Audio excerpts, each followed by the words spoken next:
राम लल्ला की प्राण प्रतिष्ठा की बात आई तो किसी ने कहा बिना कलश के प्राण प्रतिष्ठा कैसे हो। जब राम लल्ला के दर्शन हुए, हमें नतमस्तक देख राम लल्ला मुस्कुराते हुए बोले, हमें नतमस्तक देख राम लल्ला मुस्कुराते हुए बोले, मैं कल भी था, आज भी हूं, कल भी रहूंगा, जितना इस मंदिर में हूं उतना ही तुम्हारे मन में रहूंगा।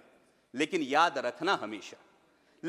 रखना हमेशा मैंने त्रेता युग में रामराज जलाया था, तुम कलयुग में जीते हो जहां संविधान ने गणराज जलाया है। महामहिम राष्ट्रपति जी ने राम मंदिर के निर्माण की बात की और मर्यादा पुरुषोत्तम प्रभु श्री राम, हमारे राम लल्ला जो विराजमान हुए, उसके लिए मैं समूचे देश का अभिनंदन करता हूं और उसी के बारे में कुछ पंक्तियां कहकर मैं अपनी वाणी को विराम दूंगा।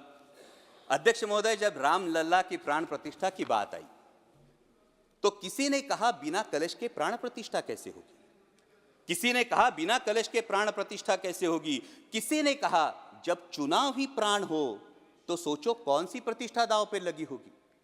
लोग तो कुछ कहेंगे, लोगों का काम है कहना, आप जन की बात मत सुनना, सिर्फ मन की बात करना।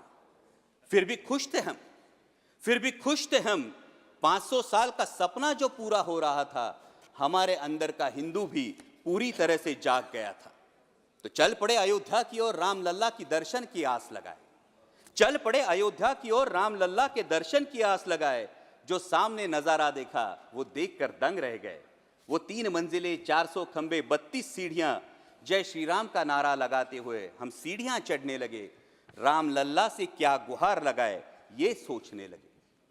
पहली सीढ़ी पर याद आई महंगाई, पहली सीढ़ी पर याद आई महंगाई, दूसरी पर देश में बढ़ती बेरोजगारी, तीसरी पर पत्रकारिता की चरण चुंबकता, चौथी पर सेंट्रल एजेंसीज की संदिग्ध भूमिका। हर सीढ़ी पर कुछ न कुछ याद आ रहा था, हर सीढ़ी पर कुछ न कुछ याद आ रहा था। कहीं 15 लाख का जुमला, कहीं किसानों का आक्रोश था, कहीं महिला कुश्तीगिरों की वेदना थी, कहीं सालाना 2 करोड़ रोजगारों का वादा था, कहीं बढ़ती सांप्रदायिकता थी, तो कहीं चुनिंदा पूंजीपतियों पर मेहरबान हमारी सरकार का चेहरा था। इस वास्तविकता ने झंझोड़ने के बाद भी हम अंधभक्तों की तरह चलते गए। होश तो तब संभाला जब राम लल्ला के दर्शन हुए। हमें नतमस्तक देख राम लल्ला मुस्कुराते हुए बोले, हमें नतमस्तक देख राम लल्ला मुस्कुराते हुए बोले, मैं कल भी था, आज भी हूं, कल भी रहूंगा, जितना इस मंदिर में हूं उतना ही तुम्हारे मन में रहूंगा। लेकिन याद